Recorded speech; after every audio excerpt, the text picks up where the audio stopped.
Alright, in this video I'm going to show you how I built a cart for my shop vac. It holds the vac and the cyclone.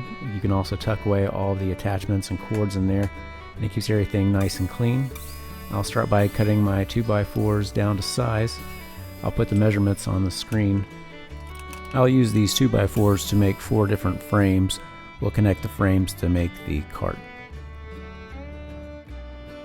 To connect the frames, we'll use pocket holes.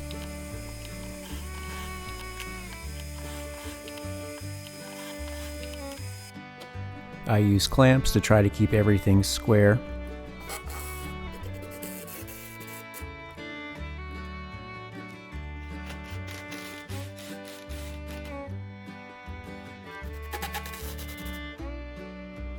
Now we have 2 identical frames. These will make up the front and rear. Now I'll begin working on the 2 side frames, which are also identical with slightly different measurements. We'll attach them the same way using the pocket holes. Here I forgot to put the pocket holes on the sides of the side frames. We'll use those to connect the side frames to the front and rear frames in a minute. So I've put everything together. I have some clamps to keep everything square and level, and now I'm just attaching the side rails to the front and rear frames.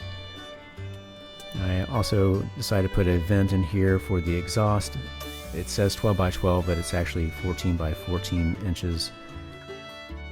I screwed in a 10-inch 2x4 on the rear frame to frame out the vent.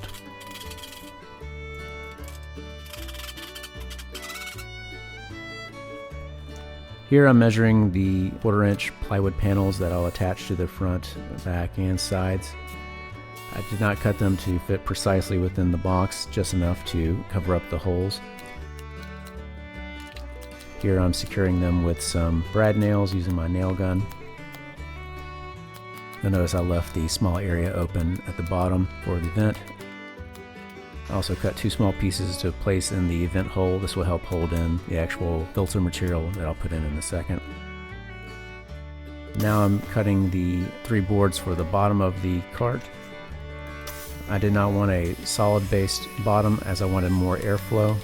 So when I install these, I'll leave some gaps there for air to come into the cart, just attaching those with more pocket holes.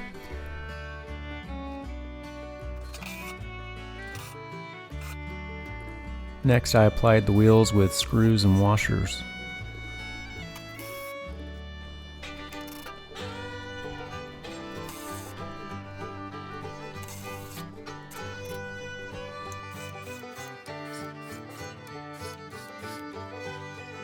This is the cuttable air filter. We'll measure and cut it to size.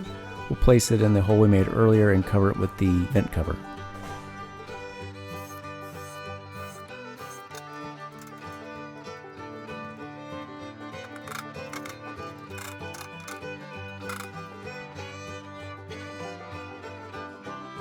Now we'll make a top out of 1/2-inch plywood and attach it with a long hinge.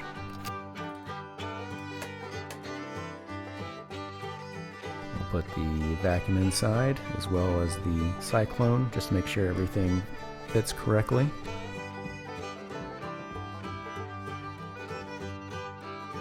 I'm adding 2 hooks that we can attach a 24-inch bungee cord to keep the bucket in place.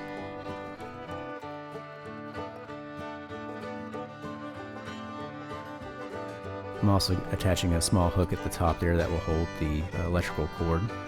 As you can see, you can take the hose and just fold it up neatly inside the box with everything else in it, and your build is done.